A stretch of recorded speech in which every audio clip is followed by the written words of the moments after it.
Ariana Grande just released the darkest music video of the year. Not only does she depict industry executives treating talent like dirt, but they are presented as literal demonic figures. The video ends with her covered in fake blood, with a crowd of people cheering for her. Now, fans want to know what any of this could even mean. Why was Ariana using such dark, twisted imagery? And more importantly, what was she trying to say with it? Well, it seems that this exec is the key to understanding all of this. If you look closely, he seems to directly resemble a legendary music mogul who recently passed. Knowing this makes what happens at the end of the video quite interesting to say the least. Let's take a deeper look at Petal to uncover what Ariana Grande was really telling us.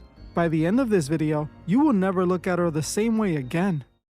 Over the last decade, fans have noticed that Ariana was going through a drastic transformation right in front of the world. Not only had her appearance changed completely, but even the way she acted and spoke in interviews wasn't the same. When she was running around with Cynthia Erivo, there was so many weird moments that left everyone confused. It was like she was becoming a whole different person. It got to a point where some people were genuinely concerned about her well-being. They wondered if she was joining the long list of celebrities who eventually break down from the pressures of the business. While Ariana never seemed to address this directly and just brushed it off, it now seems this video could hold the answers to this mystery. The music video for Petal seems to be one about vengeance. On the surface, it's about an aspiring actress trying to land the role, but the executives keep rejecting her because of her appearance and lack of sex appeal. Every time she is rejected, she tries to change herself to comply with the request, hoping that in the next audition they will cast her. But after they deny her several times, she snaps, grabs a chainsaw, and goes Scarface on the executives. After she's finished, she casually walks out the audition covered in fake blood into the waiting room, where all the other girls immediately start to cheer. And then she walks off the set, and it turns out it was all a part of a movie role and she got the part. The surface message of the video was pretty straightforward. The executives in the industry exploit upcoming talent and try to mold them into what they believe sells. So, by Ariana eliminating the executives, she is making the point that she can't be put into a box by the industry. She is going to be who she wants to be, and no one can stop her. This is literally subliminally hinted at with the painting hanging up behind the executives. This painting is called The Herd Quitter by legendary American Western artist Charles Marion. The artwork illustrates a group of cowboys on horseback attempting to rope a stubborn steer that has broken away from the rest of the cattle herd. The inclusion of this specific painting serves as a metaphor within the video storyline. In this case, Ariana is the stubborn actress who isn't willing to be placed in a mold. It was also meant to be a shot at anyone asking for the old Ariana Grande back. She is saying that that person is gone, and this is who she is now. The message seems to be one about not selling out and remaining true to yourself, while also accepting that everyone has to change. But that is only the surface level understanding of this video. There are two moments that tell us this video is deeper than what it seems. First, how they depict one of the executives from the audition, and second, how the video ends with her walking off the set. When Ariana is shown in the meeting, the executives are depicted like demons with creepy, exaggerated facial features and sinister looks. They are heard saying the same industry cliches we always hear and are being extremely rude and demeaning to her. It seems this was meant to represent an industry meeting and demonstrates how bad the power dynamics between executives and talent truly is. This depicted just how much control they have and how artists are really just a product to them. They have the power to deny her fame because she isn't the product they want to sell. While this is already deep, things only get deeper when you realize who Ariana might be talking about here. When I watched it, the way they depicted this executive stood out to me immediately. I instantly felt that he looked familiar, and that's when it hit me. That man seemed to closely resemble Clive Davis. From what I found, they don't confirm that any of these execs were inspired by real industry figures. They are just supposed to be the generic industry archetypes. Yet, the main guy literally resembles one of the top executives that ever lived. Now that could just simply be a coincidence, right? But what happens next makes this seem like it could have been intentional. After getting rejected, Ariana quite literally takes out the executive, essentially ending his control over the music industry, freeing her and all the others trying to make it. This blew my mind because we all know Clive Davis recently passed away just a few months ago. Many felt he was one of those executives who gave the industry a bad name. The stories about him made him seem as if he acted just like one of those monsters depicted in the video. A greedy executive who treated artists like a product and not a person. So the resemblance could be simply a coincidence, but it could also have been an intentional message about Clive. Maybe Ariana was trying to say that Clive, or people like him, represents the old system that Hollywood operates under. By depicting herself stopping them, she is trying to say that their way of running the industry is aging out. The big executives that operate this way are getting older and passing away. This is what I interpreted this scene as, but what do you think it means? Was this supposed to be a secret nod to Clive Davis and those like him, and how their way of running the industry is coming to an end? Or was their resemblance just a mere coincidence? If it is, this is crazy because not only does he look like him, but he is acting just like him. Add this to the fact that they purposely put prosthetics on his face to make him look that way, and that by the end of the video he passes away. It feels like all of this was too intentional and not random. Now, while Ariana shows herself destroying the old Hollywood system, at the end, she depicts herself still being a part of that very world. After she deals with the executives, she walks off a movie set, showing it was just a part in a movie and that she was still in the industry all along.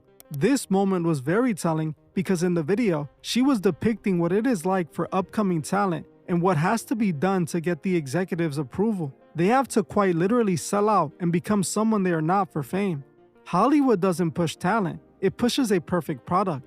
The fact that Ariana shows herself as an actress on a set suggests she is one of those who chose to become a product to satisfy the executives.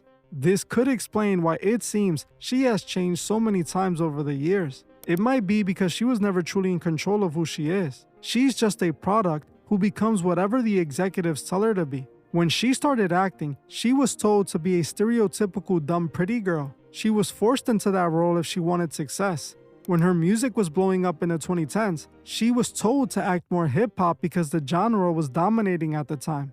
Ariana not only made hip-hop inspired tracks, but she started talking and acting like she was a part of the culture.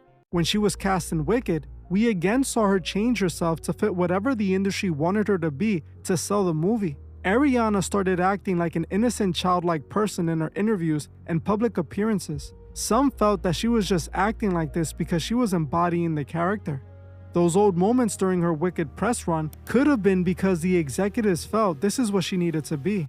This could explain why she goes through the drastic overnight changes where she becomes a whole new person. It's like she is telling us she changed herself for the industry, and she is the exact opposite of who she portrayed in the video. She isn't one to refuse to sell out. From what she depicts, she always chooses to change herself whenever they tell her to. While she depicted herself taking out the executives, at the end she reveals they still hold the power over her when she walked off their set.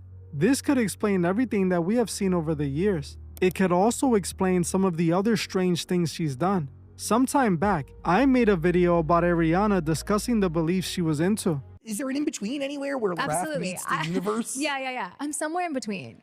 I've learned. I don't know. I sit somewhere between being a literal witch, I'm not kidding, and being like the most realistic, cut, dry, like, you know? From what she said, it seems to imply she is into some form of witchcraft. This interview was done right around the time she was promoting Wicked and also working on her new album. In Wicked, she played a witch, and her album seems to have drawn some inspiration from actual occult beliefs. Mainly, she incorporated the concept of Saturn's return into her project, literally titling a song on the project after it. In your life has meaning, right? Yeah, for sure. I mean, even tarot cards. When I went to the studio, you gave me a reading. You've been doing readings on set. Yeah. What do you look to astrology for? Is it understanding of what you're going through? Is it an understanding of what will be? Yeah, I think it's kind of a tool to help us hear what we need to hear sometimes and kind of look forward with hope and awareness, and also reads us for filth sometimes. Sometimes we need to hear it, and just looking to something bigger than us to kind of help us make sense of it. Does that make sense? Totally. By the way, if you don't know what it is when you're born, Saturn's in a position, and it takes 29 and a half years for Saturn to return to that position. And when it returns to that position, You are faced with deep awareness of oneself and a confronting of patterns, correct? Yes. And a wake up. Course correction, one would Course say. correct. Saturn's return refers to when the planet Saturn moves back to the exact same place it was in the sky when you were born. It happens roughly every 29 years and traces back to Hellenistic astrology, which developed in the 1st or 2nd century BC. Those astrologers formalized the idea that human life is divided into 30-year chapters. The first return is meant to mark the literal astronomical end of youth and the beginning of adulthood. Saturn is also the Roman god of time, and in other esoteric beliefs like the Kabbalah, it is called Binah, the divine cosmic matrix on the tree of life. It seemed like Saturn was the entire concept of her album.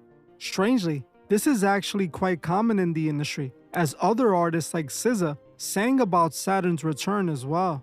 From what is said about the industry, record labels play a big role in the theme and marketing for each album. While there isn't any verifiable proof they were behind this album, I wouldn't be surprised if the executives have artists practice these beliefs and incorporate them in their music and image. Historically, labels have been accused of molding an artist's persona or even fabricating it completely. Considering the fact that this theme seems to appear across several different artists' music, it could be a possibility. Just like Ariana Grande depicted in the video, these artists have to become what they're told if they want to make it in the industry. If you think this is bizarre, wait until you hear how it all ties back to her new album Petal. This is Ariana's 8th studio album, which she just recently released. She is actually in the middle of her Eternal Sunshine tour that is meant to be a special send-off before she takes an extended break from music to focus entirely on her acting. She even premiered the song Petal at one of her recent stops. Interestingly, she is once again using Saturn imagery in these performances, just like we saw from her previous album.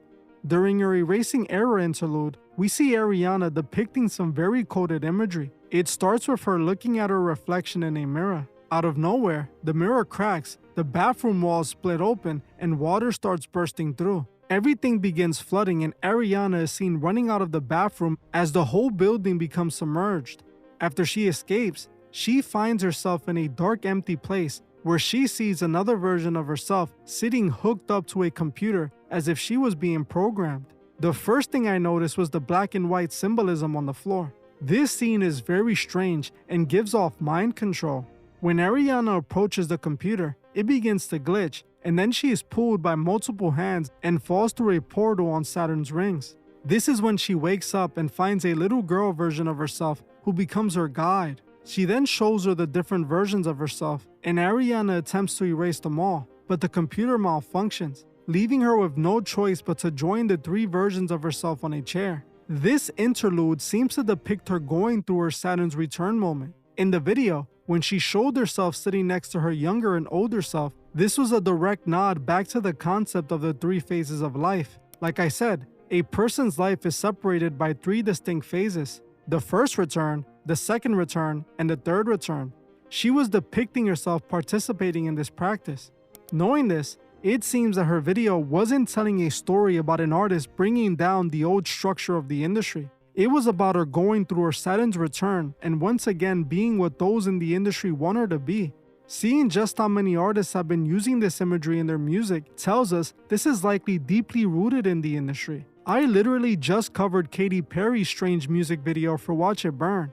In that video, she seems to show herself becoming possessed, burning down a city, and literally getting baptized. It was one of the strangest music videos I have seen in a long while. If you want to know what Katy Perry was saying with Watch It Burn, watch this video right now. And if you want to further support the channel, consider becoming a Patreon member. When you join, you support the channel and get over 65 exclusive videos. Another way to support the channel is by subscribing and hyping this video. Your hype literally tells the algorithm that more people need to see this. Well, that's it for this video. I want to thank you all for watching, and I'll see you guys in the next one.